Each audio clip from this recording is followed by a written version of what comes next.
Bienvenue, 29e jour, nous entrons dans la dernière semaine avant la semaine sainte. Et aujourd'hui, nous assistons à une ordination sacerdotale, celle d'Aaron et ses fils. Peut-être que vous avez déjà assisté à une ordination de prêtre, hein, mais ici, ça n'a pas grand-chose à voir, c'est assez dépaysant. Bien sûr, on voit la beauté des vêtements, c'est brillant, voilà, c'est très joli, mais il y a ce sacrifice pour le pardon des péchés, ce sacrifice de taureau qui est offert tous les jours pendant une semaine. C'est unique dans l'Ancien Testament. Il n'y a pas d'autres membres du peuple pour qui on offre autant de sacrifices pour le pardon des péchés. Donc on voit le prêtre Aaron et ses fils ont pour mission d'offrir le sacrifice pour le pardon des péchés du peuple, mais eux-mêmes, lorsqu'ils sont ordonnés, ils ont besoin plus qu'un autre, eh bien, de bénéficier aussi de ce pardon. Et ils ne sont pas prêtres en étant différents euh, des autres du peuple. Ils sont prêtres, ils ont aussi besoin de la miséricorde et donc beaucoup plus encore que les autres parce qu'ils vont être au contact.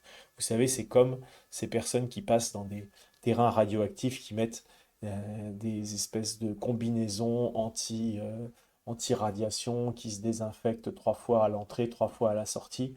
Voilà, parce que les prêtres vont être tant au contact du péché pour le pardon, eh bien, il faut offrir plus de sacrifices pour le pardon de leur propre péché.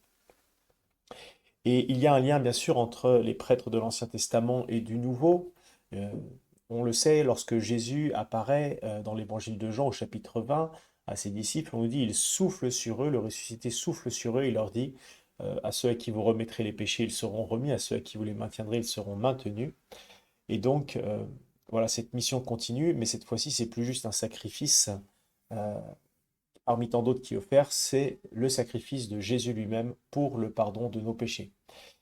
Et les prêtres ont besoin, eux aussi, de ce pardon, de cette miséricorde plus qu'un autre, plus que les autres. Et je vous propose eh bien, de prier pour un prêtre que vous connaissez aujourd'hui, peut-être le curé de votre paroisse ou autre, et puis peut-être de lui laisser un petit mot, en lui rappelant aussi et peut-être en rendant grâce pour le cœur de son ministère, qui est le pardon des péchés. Voilà, il y a beaucoup de choses que peut faire un prêtre, mais le pardon des péchés, c'est vraiment le cœur du cœur, c'est pour ça qu'il a été ordonné. Je vous souhaite une très belle journée, à demain, au revoir.